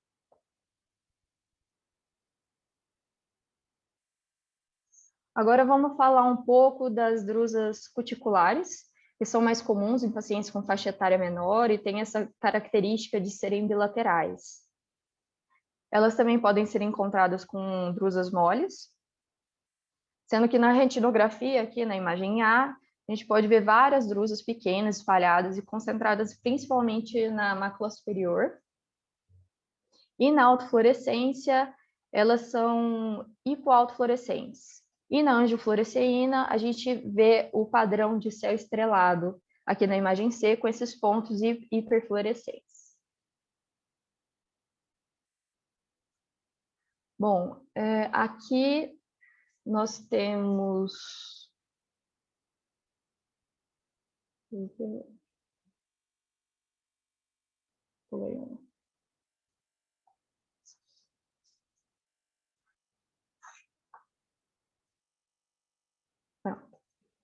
Aqui nós temos o infrared e OCT, mostrando inúmeras drusas de tamanhos variados, sendo que na imagem E, as drusas cuticulares aparecem com esses pequenos picos de elevação do EPR, dando esse aspecto serrilhado, e temos essas faixas em código de barras associadas, formadas pela hipertransmissão. Bom, mostrando um pouco agora as drusas calcificadas e seus subtipos, que são as drusas refráteis e não refráteis, sendo que essas são definidas baseando na aparência da drusa nos exames de imagem. As drusas refráteis são mais associadas com o desenvolvimento da atrofia geográfica. Na retinografia, nós temos drusas na mácula temporal superior, sendo uma drusa refrátil, que é essa apontada pela seta amarela, e uma não refrátil, que é essa aqui, apontada pela seta verde. Na imagem B, a gente tem autofluorescência, mostrando hipoautofluorescência da drusa refrátil e hiperautofluorescência da não refrátil. No OCT, nós vemos que ambas as drusas têm núcleos hiporrefletivos, sendo que a drusa refrátil tem estrias de hipertransmissão na coroide subjacente e a não refrátil não tem hipertransmissão. Em C, nós temos o corte histológico da drusa refrátil, que mostra nódulos e fragmentos de EPR no seu interior. E no corte histológico F, nós temos a drusa não refrátil com uma massa sólida de nódulos calcificados em seu interior e depósitos drusenoides subretinianos aparecendo aqui no ombro direito, essa elevação. Podemos ver que nesse corte também a EPR cobrindo a drusa, coisa que não acontece na refrátil. Falando agora dos depósitos drusenoides subretinianos, são compostos por material não metabolizado pelo EPR, que se acumulou entre ele e os fotorreceptores. Também são considerados fatores de risco para a progressão para atrofia geográfica. Nós temos 3 estágios dessa lesão. O estágio 1, que é quando nós temos acumulações difusas de material no EPR, que se estende até a zona elipsoide. O estágio 2, com acumulações semelhantes a montículos de material no EPR, elevando a zona elipsoide. E o estágio 3, quando nós temos projeções cônicas de EPR que pode se estender ao longo da zona elipsoide. Esses depósitos são observados com mais frequência na mácula superior e nasal ao nervo óptico. Aqui na retinografia, a gente pode ver várias as áreas onde os depósitos são discretos, depois eles começam a confluir, depois regridem, na medida que a gente vai se aproximando da mácula, aqui na ordem das setas, da branca preenchida até a preta. No OCT correspondente, a gente não tem retina externa, e no final temporal da varredura, onde a seta aponta, a gente vê a zona elipsoide e os montes de depósitos drusenoides. Aqui a gente tem a evolução desse mesmo paciente, cerca de 5 anos depois desses últimos exames, mostrando que a atrofia geográfica teve aumento do número de drusas, de pseudodrusas. No OCT, aqui a gente tem a hipertransmissão sobre a região que o EPR está ausente, e cobrindo essa região a descontinuidade da retina externa. Nas áreas adjacentes a essa área, a retina externa mostra essa arquitetura mal definida, com pseudodrusas mais temporalmente, apontadas pela seta também. Bom, já os depósitos cristalinos hiperrefletivos são cristais de monoidrato de colesterol e são associados, são cristais de monoidrato de colesterol associado com fibrose no espaço BPR e também estão relacionados com a progressão para atrofia geográfica. Na retinografia, na primeira imagem, e no Red Free, na imagem B, a gente vê múltiplas drusas de tamanhos e refletividades variadas, sendo que as setas amarelas estão indicando uma drusa com refletividade pontual, com um depósito cristalino hiperrefletivo. Já a seta laranja indica uma drusa com as mesmas características daquela que a gente viu em amarelo, só que sem o depósito cristalino hiperrefletivo. A seta branca mostra uma drusa que parece não ser refrátil, e na autofluorescência, aqui em C, na imagem C, a gente tem bordas hiperautofluorescentes em torno de algumas das drusas. O D é o infrared, no qual o depósito cristalino hiperrefletivo exibe essa maior refletância do que as drusas refráteis. E no ACT, a gente vê o depósito cristalino apontado aqui pela seta amarela. Aqui, o que a seta vermelha está apontando é o artefato de reflexão desse depósito, logo acima. A lesão viteliforme adquirida na DMRI, elas são geralmente unilaterais, elas podem ser associadas a drusas intermediárias ou grandes, drusas coticulares e depósitos drusenoides. As lesões elas podem se resolver espontaneamente, e quando isso acontece, geralmente elas demonstram atrofia geográfica. Então vamos às imagens. Na retinografia, em A, nós temos várias drusas espalhadas, obscurecidas centralmente por essa lesão viteliforme, sendo que a seta branca aponta uma porção serosa aqui na margem superior da lesão viteliforme, que é o fluido subretiniano em um olho com DMRI não neovascular. Em B, que é o angiofluor, a gente tem o padrão do céu estrelado, com concentração hiperfluorescente de corante nessa margem serosa superior da lesão que eu citei na figura A. Em C e em D, na autofluorescência, a gente vê vários pontos hipoautofluorescentes circundando a lesão, que é hiperautofluorescente centralmente, né, a lesão viteliforme. E em F, G e H, a gente tem o infrared, né, e os OCTs correspondentes, com as imagens obtidas mostrando a evolução dessa lesão viteliforme central, culminando na atrofia retiniana externa. Bom, então, por fim, como o Dr. Sérgio comentou, o artigo disponibiliza nesse site várias outras imagens documentando todas essas lesões que eu citei, que podem ser acessadas através desse link, caso alguém seja interessado em se aprofundar mais nas imagens, treinar e tudo mais. Por hoje é só, obrigada a todos que assistiram. Parabéns, Thaís, excelente, tá? Então, a Thaís fez um resumo do resumo aí, né? Então, eu pedi para ela fazer só as imagens que o artigo mostra, as lesões mais importantes, mas são várias outras lesões, várias outras imagens, não daria tempo para a gente ficar mostrando tudo aqui, então a Thaís fez um trabalho excelente em fazer esse resumo muito bem feito, tá, Thaís? Parabéns, viu? Parabéns. E eu recomendo a todos, principalmente os residentes, a lerem esse artigo. Ele é muito importante para quem quer fazer retina, ter uma ideia melhor sobre retina, tá? É muito importante. E agora a gente vai mostrar o caso cirúrgico. Então, Mariana Misawa, que é a preceptora, ela vai apresentar. Então, Mari. Boa noite a todos. Então, vou apresentar o caso cirúrgico de hoje. Queria agradecer ao Dr. Sérgio e à doutora Lívia. Então, o nosso paciente é um paciente de sexo masculino, tem 33 anos. Ele teve uma baixa acuidade visual do olho esquerdo depois de um trauma, que ele falou que ele estava martelando um prego há 3 dias. Chegou com uma acuidade visual de conta dedos a 10 centímetros, o fundo de olho no pronto-socorro não conseguiu ser visto, porque estava com dificuldade na visualização.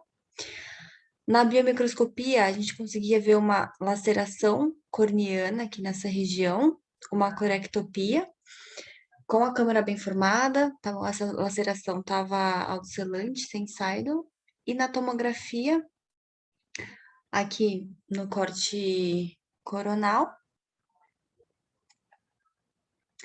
dava para ver uma região com ar e um corpo estranho, metálico.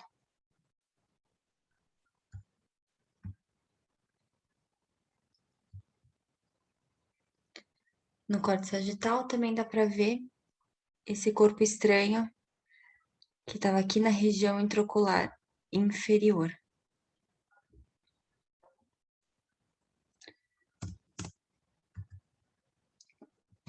Diante desse quadro, eu queria começar a discussão de que se deveria ser feito antibiótico profilático ou não, e como retirar o corpo estranho intraocular, pela própria esclerotomia ou pela câmara anterior.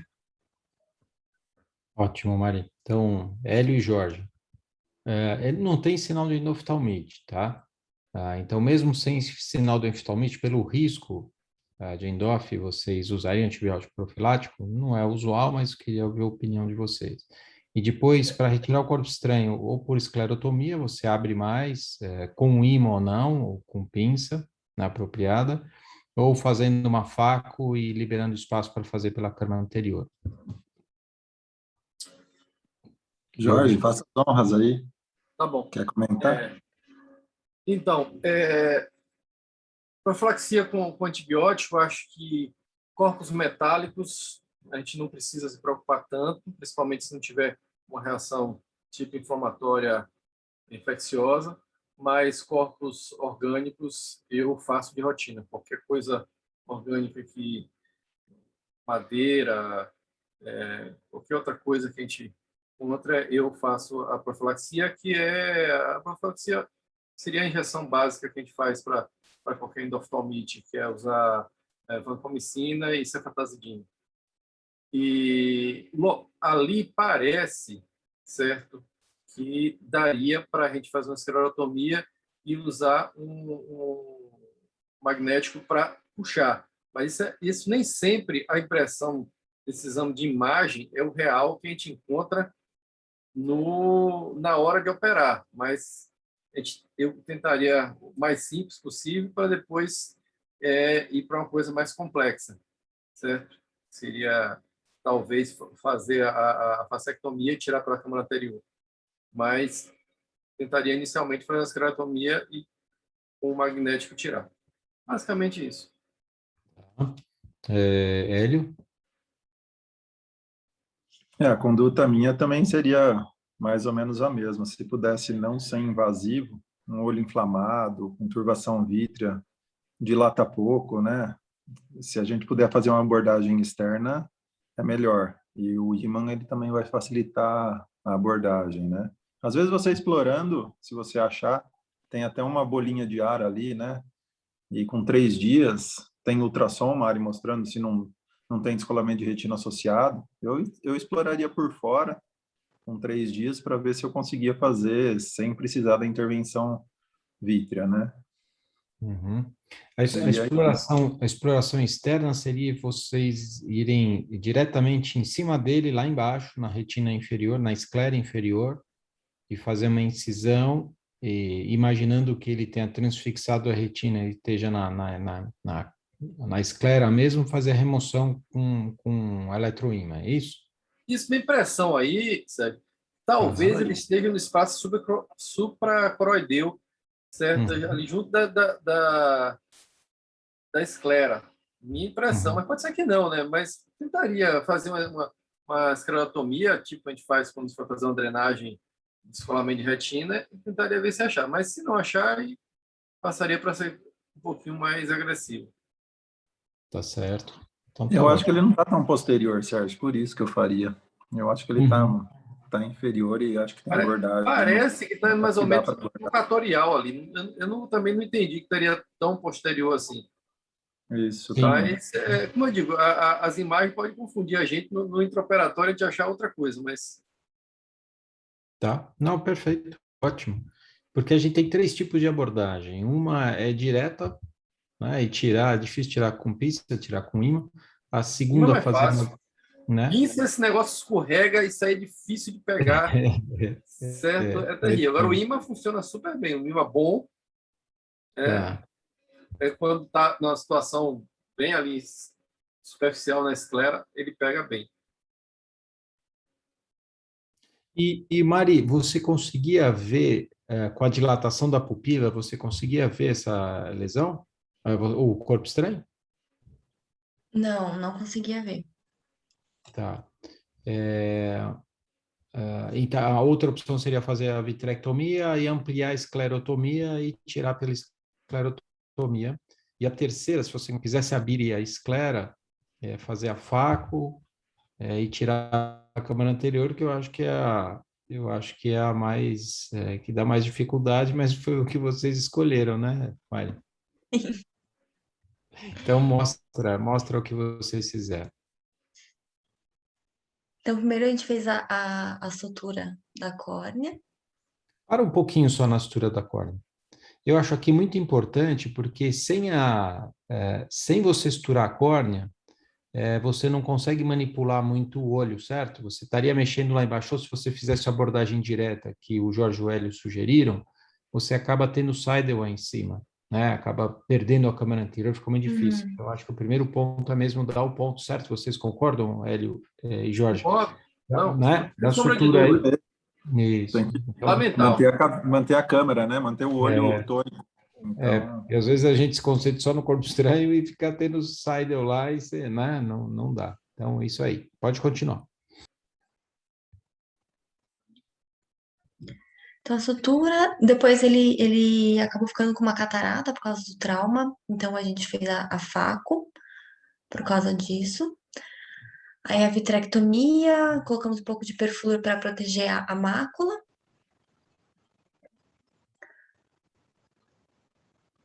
E aí decidiu tirar pela câmara anterior, então fiz uma capsulotomia posterior.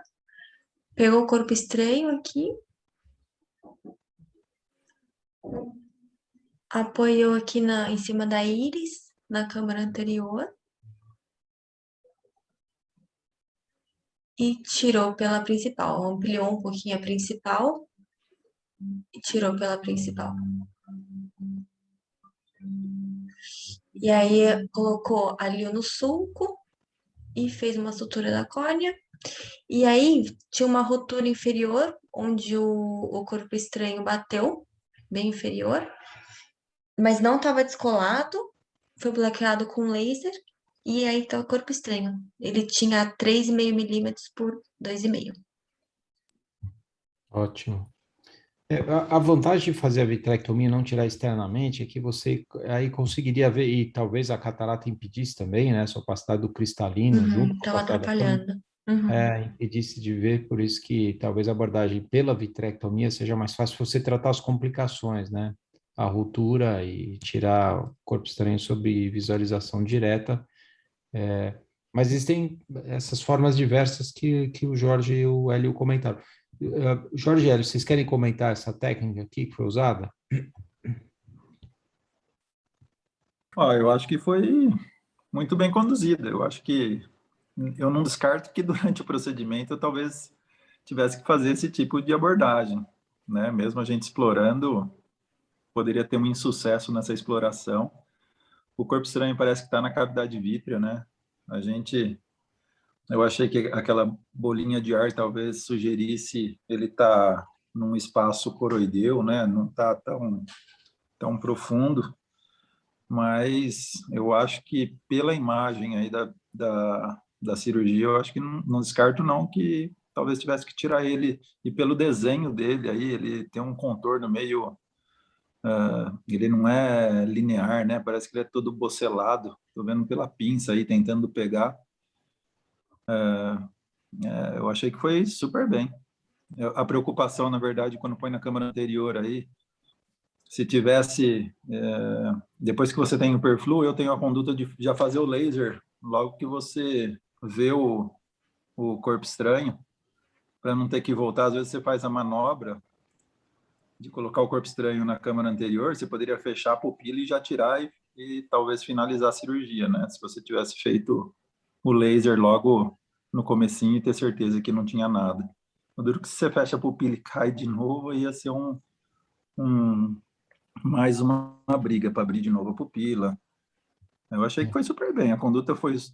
Esse corpo estranho e trauma é caixinha de surpresa, e a conduta é na hora, mas eu achei que a conduta foi ótima também. Eu só teria explorado por fora primeiro. Perfeito. Jorge, comenta também em relação à cirurgia. Então, comentar sobre corpo estranho, intraocular, metálico. Então, você tem que tirar porque vai fazer siderose, deve ficar. Se esse corpo estranho tiver incrustado intrarretiniano ou subretiniano, geralmente eu faço um laser prévio antes de manipular esse corpo estranho. Gosto muito de magnético para pegar um corpo estranho como esse, que ele é bem irregular, certo? Parece meio quadrado, meio poligonal, como falou aí. É difícil pegar com pinça. Às vezes você tem uma dificuldade muito grande e o magnético ele pega muito bem. Tem uma tensão muito grande pela periferia, certo? Se possível, fazer uma limpeza boa da periferia. E tem gente que preconiza até fazer laser 360 graus, que às vezes você, por essa manipulação toda, fica algum micro-ruptura e você não vê. Mas nem todo mundo faz. Eu particularmente, quando eu não consigo ver bem a periferia, não consigo limpar bem, eu tendo a fazer o laser. Ele pode sair pela esclera também, eu já tirei pela esclera, mas a esclera a gente tem mais chance de depois ter ruptura, porque na hora que você está tirando pela esclera, o corpo estranho traciona a base vítrea. Então, se você tiver a possibilidade de tirar para o cama anterior, é muito legal. E eu geralmente faço a manobra que eles chamam de shake hand, que é você levar até em cima, não depositar acima da íris, mas até com outra pinça, e você trocar de um instrumento para outro e sair pela câmara anterior, que pode cair lá para dentro. Aí vem uma grande discussão, que se perfluorocarbono ajuda ou piora corpos metálicos. Algumas pessoas acham que a bolha do perfluorocarbono de ser côncava, teoricamente, o corpo estranho ele poderia bater e refletir, cair pelas bordas da bolha e não cair no centro da fóvea, do nervo óptico. Outros acham que se o corpo estranho for um metal muito pesado, o próprio perfluor, quando ele cair, ele vai penetrar no perfluor e o próprio perfluor vai empurrar ele mais ainda para a retina, causando mais lesão. Mas o ideal é a gente tentar não deixar ele cair, porque sempre ele pode causar mais dano ainda à retina lá embaixo. E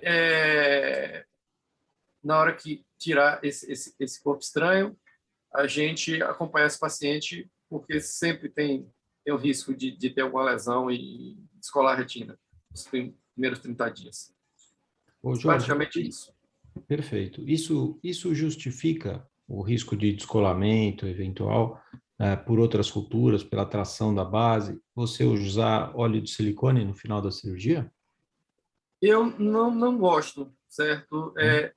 Há pouco tempo atrás, no painel de trauma que eu estava lá na Arábia Saudita, o Carlos Mateu falou que ele faz o seguinte: ele na hora que ele vai tirar o corpo estranho, que ele gosta de tirar pela esclera, ele fecha a infusão, porque a infusão faz com que empurre o vítreo da base para a esclera e você aumente a tração, que é o que causa a maior quantidade de rupturas, micro-rupturas na base. Uhum. Mas eu, particularmente, não uso óleo de silicone de rotinas, só se eu tiver que reoperar esse paciente, ou já tiver descolado, por qualquer motivo. Mas achando que está tudo certinho, no máximo fazer laser 360 graus quando eu fico achando que tem problema, mas não uso óleo. Perfeito, perfeito. Então, é isso. Está comentado, Mari. Mari, alguma pergunta a mais? Posso só um comentário, Sérgio? Oi, lógico. Nesses casos de corpo estranho, há uns 15 anos atrás, a gente fez um levantamento por eletroretinografia. Na verdade, quem liderou isso foi o Celso Morita. E depois de algum tempo, mesmo se removendo retina colada, a reação de alteração no eletroretinograma desses pacientes por siderose é altíssima, de baixa divisão, mesmo de uma forma lenta e progressiva, mas é alta incidência. Só queria fazer essa colocação só. Claro, A depender do tipo, se é metal, ferro, se é cobre, o tempo de toxicidade é diferente. Tem alguns que são bem rápidos e tem outros motivos também que levam a ser mais rápido ou mais lento, mas tem pacientes que vêm a acontecer siderose 1 ano, 2 anos depois. O outro, no primeiro mês, já começa a aparecer alterações eletroretinográficas e alteração pigmentar. Perfeito, é isso aí. É isso aí. Mari, você quer completar? Não, aqui está uma semana do pós-operatório. Então, aqui onde era a rotura, está bloqueada com laser. O corpo estranho, a gente assim, bateu aqui, fez a rotura, e na verdade na cirurgia ele estava um pouquinho mais para o lado, acho que meio que ricocheteou. Aqui a biomicroscopia com a sutura da córnea, e aqui o ACT de hoje até, que ele foi hoje lá no retorno. Aí outra coisa que a gente queria discutir, que a gente já discutiu qual tamponante usar, a gente acabou usando o óleo de silicone, mas um dos motivos também foi porque a gente não conseguiu fazer um DVP muito bom, então a gente ficou com medo e acabou colocando o óleo de silicone nessa situação. E aí, só queria comentar um pouquinho agora sobre os exames de imagem nesses pacientes com corpo estranho intraocular, né? Qual exame de imagem fazer, qual que é melhor. E depende muito do material, né? E da localização que está o corpo estranho. Então, assim, o raio-x é um exame que é bom para uma triagem. Lembrar que tem que ver quais são os materiais radiopacos e quais não, né? Que se não é radiopaco não vai aparecer. Ele detecta muito bem tanto o corpo estranho intraocular quanto o intraorbitário, e ele consegue ver múltiplos corpos estranhos. Às vezes, um corpo estranho que é pequeno e no tomo ele acaba não aparecendo, porque o corte da tomo normalmente é 1 milímetro, no raio-x aparece. Então, é um bom exame para uma triagem. A tomo, sem contraste, é o que é mais recomendado, assim, hoje em dia, principalmente essa tomo helicoidal, tem uma qualidade melhor da imagem, uma reconstrução mais fidedigna. Lembrar que tem que ser sempre tomo de órbita, porque tem cortes mais finos, de 1 a 1,5 milímetro. Um exame de alta sensibilidade, e o artigo que li dá dica de ficar usando a atenuação para visualizar melhor os limites do corpo estranho. Então, você vai sempre aumentando e diminuindo a atenuação da tomografia para conseguir delimitar um pouco melhor. E os tamanhos mínimos para ser detectável na tomo, se é ferro e cobre, mais ou menos 0,06 milímetros cúbicos, alumínio e vidro, você consegue ver, tem que ser um pouquinho maior já, de 1,5 a 1,8 milímetros cúbicos, e madeira, se for pequeno, às vezes é difícil de ser detectado numa tomografia. Ultrassom tem que fazer com muito cuidado, né, porque o olho está perfurado. E tem alguns materiais que não são bem visualizados na tomo, que nem plástico e vidro, não consegue ver bem com a tomo. Tomar cuidado que, se for madeira ou algum material vegetal, a refletividade pode ser semelhante a um sangue ou a uma vitreite, uma inflamação no vítreo. Então, às vezes tem um corpo estranho, mas a gente confunde com sangue ou vitreite. Uma bolha de ar pode parecer um corpo estranho intraocular numa ultrassonografia, só que a vantagem é que ele tem uma alta resolução, tá? Então, é um exame que é bom para ver, assim, corpos estranhos com cortes finos, né? E quando é material metálico, principalmente quando ele está perto da esclera, aquela alta refletividade que ele tem no exame pode até dificultar para diferenciar se está intraocular ou se está extraocular, se estiver muito perto da esclera, tá? E a UBM é um ótimo exame para ver o corpo estranho se estiver no segmento anterior, se estiver no corpo ciliar, é ótimo. A ressonância, lembra que confirmar antes que o corpo estranho não é metálico, né? Porque senão, durante a ressonância, aquele corpo estranho vai começar a balançar dentro do olho e pode causar mais lesões retinianas, com exceção platina, titânio e tântalo, que são metais que podem ir na ressonância. Só que já se viu que a ressonância é boa para detectar metais muito pequenos, até assim, menor que 0,5 milímetros, que a tomografia não consegue detectar. E no estudo que eu vi, quando foram esses metais pequenos, não houve lesão adicional da retina. Tá? E era isso. Obrigada. Excelente, Tati. Super obrigado pela apresentação, tá? E obrigado também pela discussão, né, do Jorge e do Hélio, tá? Então, excelente. É isso aí. Encerramos quinta-feira, mais outra reunião da Retina. Queria agradecer a todos que participaram e boa sexta-feira, bom final de semana para todos e quinta-feira que vem a gente está de volta aqui, tá bom? Um abração para todos, tá? Obrigado. Obrigado, boa noite.